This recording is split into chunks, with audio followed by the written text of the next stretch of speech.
आज बिहार की जो मैं बड़ी समस्या देखता हूं, लड़का पलायन करना पड़ता, छोटे छोटे पैसों के लिए दिल्ली में काम कर रहा है, स्वास्थ्य सुविधाएं बड़ी बदहाल है, स्कूल कॉलेजेस उस हिसाब से नहीं है, सब कुछ बदहाल है। हाँ, मतलब एक होता है कि प्रदेश में बदहाली है, बिहार में बदहाली में प्रदेश चल रहा है जी। अब ये कैसे बदल जाएगा? इसका पूरा ब्लूप्रिंट जारी करेंगे। ये नहीं बताएंगे सिर्फ कि कहेंगे कि नौकरी दे देंगे, ये बताएंगे कि नौकरी कैसे देंगे, पलायन कैसे रोकेंगे। तो जो सबसे बड़ी समस्या है पलायन, मैं उसका एक आंसर देता हूँ, क्योंकि अगर 200 बात पे बोलेंगे 2 घंटा लगेगा। हाँ, सही बात है। लोगों को लगता है पलायन कैसे रोक दीजिएगा बिहार में। सही बात है। मैं आपको बता रहा हूं कैसे रोक देंगे। कैसे? बिहार में श्रम का पलायन क्यों है, पहले इसको समझिए। बिहार में श्रमिकों का, मजदूरों का पलायन इसलिए है क्योंकि यहाँ से पूंजी और बुद्धि का पलायन है। बिहार से आप पत्रकार हैं, आरबीआई का आंकड़ा निकालिए, पिछले 30-32 सालों में 1990 के बाद बिहार के बैंकों ने 26 लाख करोड़ रुपया यहाँ से पूंजी दूसरे जगह ट्रांसफर कर दिया। आरबीआई एक आंकड़ा जारी करता है सीडी रेशियो। देश भर में सीडी रेशियो 70-75% होता है, मतलब जितना पैसा बैंक में रखते हैं 70-75% पैसा बैंक लोन के तौर पर आपको देता है, समाज को देता है, ताकि आप घर बना सकें, गाड़ी खरीद सकें, रोजी रोजगार कर सकें। बिहार में सीडी रेशियो है एवरेज 40%। लालू जी के जमाने में 18% था, अभी नीतीश की सरकार में 40% है। इसका परिणाम क्या हो रहा है?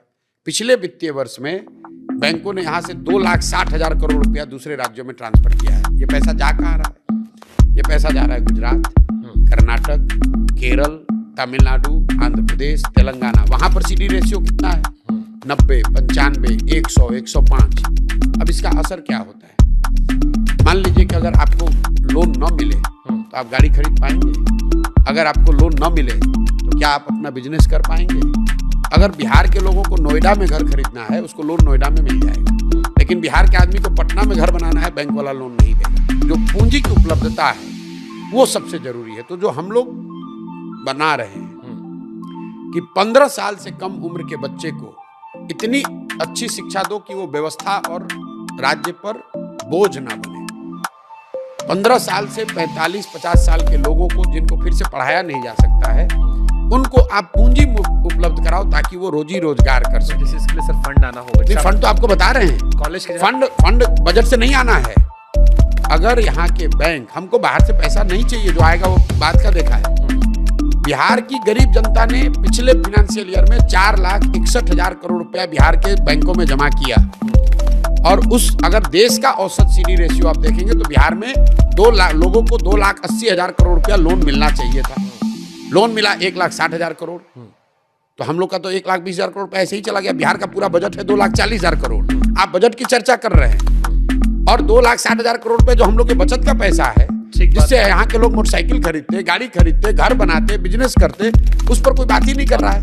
अब आप एक मिनट, आप कहिएगा भाई बिहार में नहीं हो रहा है, तो इसकी तो कोई चर्चा हुई नहीं कभी।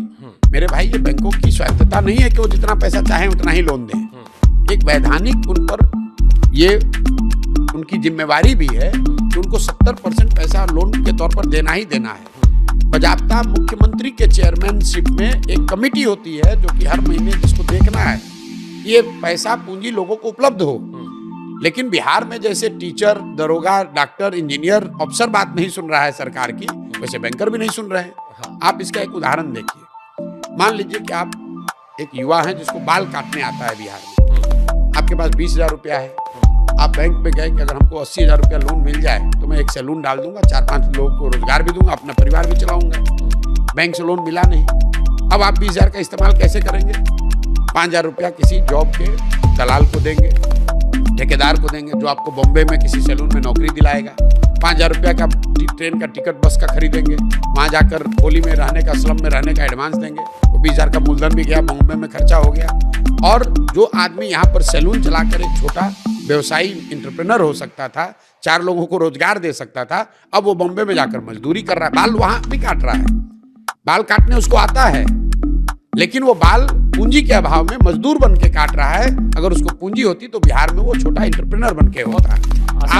आप नोएडा में देखिए, दिल्ली में देखिए, बॉम्बे में देखिए, जितने लोग काम कर रहे हैं, घर बनाने वाले, प्लम्बर हैं, इलेक्ट्रीशियन हैं, फॉल सीलिंग वाले, सब यूपी बिहार के लोग हैं। मेरे भाई, अगर बिहार में घर बनेगा तो लड़का दिल्ली में क्यों काम करेगा? 100%। और बिहार में घर कब बनेगा? पुराने जमाने में हम लोग के पिताजी के टाइम में, उनके जनरेशन में घर कैसे बनता था? आपने 2 साल पैसा कमाया, कुछ पैसा बचाया, 4 कमरे बनवाए, फिर लिंटर करवाया, फिर पैसा आया तो 2 कमरे और बनवाए। अब क्या है, आप जाते हैं बैंक में, आपको 50 लाख रुपया लोन मिलता है, आप घर पूरा बनाते हैं। दैट अगर उतने घर बन रहे हैं तो उतना ज़्यादा सीमेंट कंज्यूम हो रहा है, उतने ज़्यादा रोजगार के अवसर आ रहे हैं।